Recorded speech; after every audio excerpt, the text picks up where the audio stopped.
about. I need to go back some years when I was very, very depressed and suicidal and just about to commit suicide when I decided to, in order to stop myself from doing it, I decided to take a shower. And instead of taking a shower and let the water run, I collapsed in a bathtub and tried to stop myself from having that awful urge, violent urge to end my life, that feeling of hating myself so much, being unable to stand myself, where the only real solution that I could think of was to get those razor blades from the store. So I was on the way to the store. I'm a painter, and for many years before that experience happened, I'm going to talk about the experience in a second. Before it happened, I kept on working, painting, regardless to circumstances, regardless to how I felt. This was one of my promises to myself, to keep on painting even if I felt horrible. So I had years of that experience, and I was able to, from feeling really, really bad, depressed, very unhappy, go into painting and kind of forget about that bad feeling. So I did that for many years. At the time when I was in the bathtub and feeling this immense horror over me of really not wanting to live anymore, where everything was telling me that there is no sense to continue my life, that's when I tried to save myself by trying to figure out what is that emotion that took me over. What is it? And I managed to look into it. It took all of my courage to do it, to look into it and feel it completely. See, what was it? And I could tell, I felt it all around me, and I gave it a name. All that was done intuitively, just like years of practice before, just painting and being able to kind of step away from my depression. So at the time when I was trying to do that exercise, that practice that I did for so many years before, this time I didn't have a painting to work on, but I was there by myself in the bathroom, in the tub, trying to control that feeling. And so what I did, I knew that the terrible dark cloud that I was in, and I was able to tell myself no and step out of it. I knew I could not kill it. I knew I could not push it away because it would come back even stronger. But I was able to myself move myself out of it. And as I did that, at the same time, I told my mind to guard me from it, to come back and get me again. At first, it was only for a few seconds that I could keep it away. But with time, I was able to stay longer in that space of not being in that emotion, but being in something that I was able to discover at that point. Before, when I was practicing it, I would end up in my painting, so all my attention was in the painting. This time, I had no painting. I was able to see that where I was at emotionally was a state of nothingness, emptiness. This was an emotional neutral space that's very specific. It feels like a desolate landscape in a way. It's neither good nor bad. And that was the first time when I could feel that. And it was very interesting because I could not, because my mind was supposed to guard that emotion from coming back onto me. At the same time, all I could do was just breathe, and I could focus on my breath. That took some time. I was able to have that emotion under control. However, I couldn't stop my mind from telling me that everything is lost, there is no way. I tried to figure out again and again how to fix mistakes from the past, from some 15 years before or so. That didn't work, so I decided to, no matter what my emotions were, emotions were just in that emptiness, space of nothing, but my mind was telling me, no, you have to end your life. So I decided to do that. I could not win my mind, so I surrendered. And I had my eyes closed. I opened my eyes, and I saw it. Saw something terrifying. And the reason it was terrifying, because it was from another world. It was something I have never seen before, but I knew it was real. It was a tube of rainbow light, like this, floating around. It felt like it was coming out of me. It was so scary that I made the first step out of the tub in order to just get out of there, run away, when I realized that it was moving with me. It was a part of me. That's when I decided to stay and watch. I said to myself, no matter what happens, I want to be here and watch it. And this is when the experience started. I don't know if you know about Kundalini rising experience. It is known from old India, and traditionally all the religious, Indian religion, Hindu, it's about achieving spiritual enlightenment through Kundalini rising. In our Western culture, we don't know the word Kundalini, but I used it in the subtitle of my book, because that was the best way to describe what actually took place. Within the next 25 minutes, the experience took place, and I was able to watch how my consciousness was moving from that emotional emptiness through the mind, through the heart, through the upper dimensions. This is why I call chakras dimensions of perception, and I call Kundalini our individual unit of consciousness. The way we learn about chakras and Kundalini energy so far is that chakras are energy centers located in the body, while Kundalini energy could be called sexual or vitality, or some kind, is understood still as some kind of additional energy that we have. Through my experience, I was able to tell that our individual unit of consciousness, that's Kundalini. That's the coiled up energy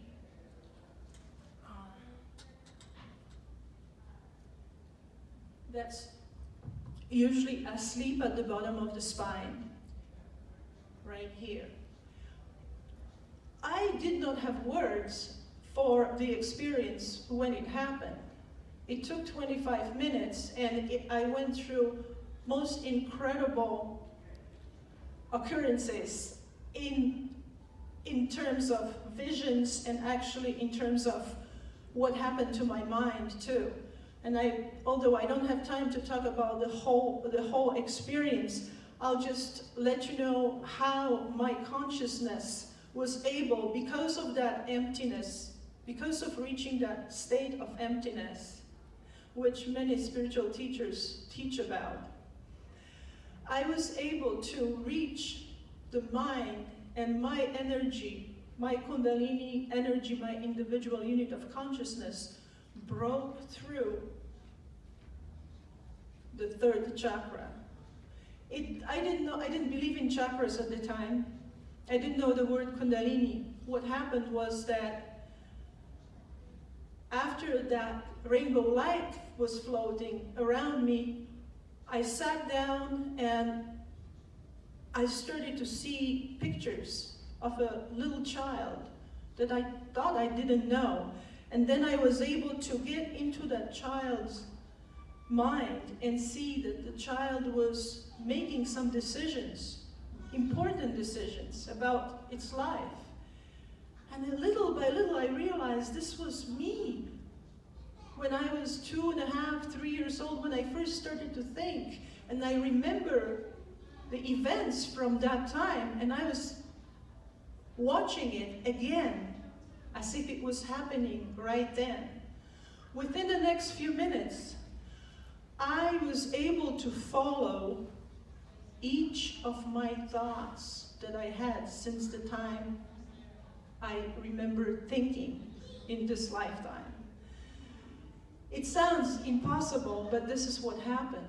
As each of my thoughts, they were all kind of in a train of thoughts, just the same subject matter, let's say family, let's say school, let's say friends, whatever it is. We all have those different trains of thoughts that we start, that create our personality as we keep going and living life and adding to those thoughts we had earlier, and it all keeps on going. We create ourselves that way. Our personality is created. Within a few minutes, I was free from thoughts. I never heard about that before, although I heard about spiritual masters talking about stopping the mind from thinking, right? About stopping the mind. I didn't know how it actually works that way. That at some point the experience happens by itself. You have to bring it to the point where it can take place. I subconsciously brought it to that point because I practiced that emptiness. And my energy, my kundalini energy, that unit, that beautiful rainbow was back inside, going through my chakras. And I became free from thoughts, but they didn't disappear. They transcended into omniscient energy. At that point, I knew that any problem that appears, our mind can fix. And also, I was very well aware that this is not just something that happened to me personally only. It's not just a gift for me. This is what everyone is capable of. We all can resolve all of our problems through transcendence. Just to bring our person to that moment of transcendence is what needs to be done. After my mind was free from all of my thoughts and new thoughts were coming up, I could clearly see each of my thoughts coming up, and I knew that they all could be resolved perfectly, that the mind is a perfect computer that can logically, in a linear fashion, get perfect results, and that's what it is for. Once that became clear, I transcended to another realm when I started to feel presence around me, presence that was supporting me. At that time, I was levitating, and there was a shimmer of golden speckles coming down. After that, I could feel that there was a presence, good presence around me that eventually, literally touched my heart. I'm talking about it right now in a very condensed way because we don't have enough time. But this is what happened. The next stage was realizing that not only we can clear our mind from thoughts and be free from identity as we understand our personality, all that dropped off. I could feel it dropping off me as dried mud, as a shell of dried mud that was on me. All that went away, it disappeared. And there I was, completely free, omniscient. And the next thing I experienced was the receiving the grace, it's called. That's when you realize that you are loved. So in the same way, I realized that the love that Jesus Christ or Buddha or other spiritual masters were teaching is just a dimension that we all can tap into. Because we have those vortexes of energy that are receptors of the dimension. This is how I understand it now. At that time, I was free from my personality. I was completely clear, and then I experienced love. The love like we all dream about and try to find in a person, but actually it's there all the time. It's there everywhere, all the time, for everyone, and we all love being loved madly, just like we dream of. So there I was in the heart chakra, or in the dimension of love, dimension of heart chakra. When the next stage happened, I'll talk about those stages in short. The stage 5 is the 5th dimension, and this is something that maybe Brenda talked about. When you have out-of-body experiences, they very often take you to the 5th dimension. The dimension where you can find other beings from other incredible beings being there. You can speak with ghosts, people who channel, people who are psychic. They all connect with that dimension. Again, it's just a dimension that we are able to tap into. Some of us have predispositions and can actually see things from the past or future, can channel other beings and use their help. But in that dimension, ether, everything is there in terms of whatever happened, if you can understand that, whatever ever happened, or what's happening now, or what will happen, it's all recorded. It's recorded in the Akashic records. In my experience, when my consciousness was going through the 5th dimension, I started first hear music, this beautiful music, and at first I thought, wow, who's playing music in this empty house at 2:30 in the afternoon? Because it sounded loud, and I didn't understand that it was actually the music all around me that I heard. It wasn't anybody playing anywhere in the house. Then the colors were all blue, very translucent blue shades. And then I saw the figures coming up. The figures were acknowledging me being in the state where I was, in that state of losing my personality. We call it ego, right? But I'll go to ego in a little bit. Losing the personality and the need to be anything, need to go anywhere, do anything, just be. Then, not only just be, but I was also completely loved. My love was realized. I was home. I was in love with the presence who was in love with me. The next step, the 5th dimension, was when I heard that music and I realized that these figures that were coming to me and looking me in the eye and acknowledging me, they also had a lot of knowledge to share with me. And that was the Akashic Records knowledge that I knew I was able to access if I only needed it. I didn't need it at the time, and the next stage of the experience happened. That was the third eye, the sixth chakra, or as I call it, the sixth dimension. When suddenly I saw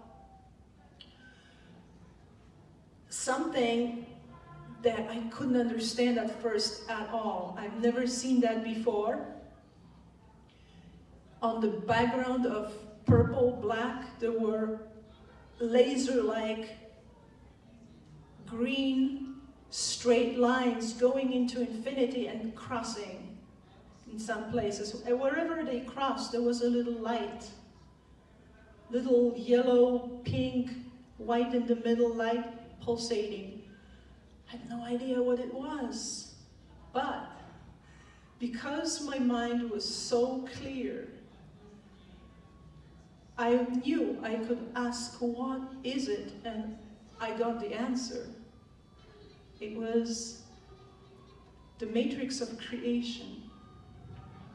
In the sixth dimension, the matrix of creation is what creates each of us. I realized that those pulsating lights was where our individual lives were coded. It's like we are farmed on a grid. It wasn't something that I was very excited about. I thought, wow, that's it. We're just farmed on the grid. That's life. And then the next thing happened. The next stage of, which I have to go quickly about, but the next stage is when the soul self-realizes, because it happens in the sixth dimension. That sixth dimension has many levels.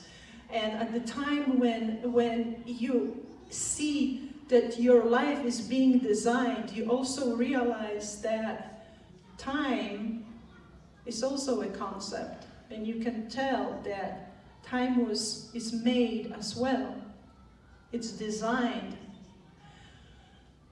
Once you see that clearly, which is difficult for me to explain at the moment, but if I give private classes, sessions, I have more time to explain how it happens. The soul exists beyond time. And once it self-realizes, it knows that it is eternal. And the soul creates our life. Our individual being right now is created by your own soul. That gives you all the obstacles and trials and tribulations so you can transcend them and self-realize as a soul. The soul, once it self-realizes, it simply says, I am. And you might have heard that saying that it's God who says that, but in my experience, that's the eternal soul that each of us is saying that upon self-realizing. From there, the last step is the crown chakra, which of course I didn't have a name for then, but as much as I was able to ask questions before, I wasn't able to have a thought anymore at the time when I did ask a question about where does soul get its energy from? And when I received the answer, that was the correct answer, and my consciousness just exited through my head in just blinding light. It was just light. This is why I call self-realization of the soul, while spiritual enlightenment is when you experience that light, when there is no way to think anymore. There are no thoughts in that state. We have 5 minutes, and what I would like to go over about right now is that I help to understand that concept of chakras as dimensions of perception and kundalini energy as an individual unit of consciousness. And the quality of that energy is something that, this is not how it is taught in books exactly, because we are taught that the second chakra is emotional, sexual, and creative. And this is not what I understood. The second chakra is strictly emotional. That's the dimension of emotions.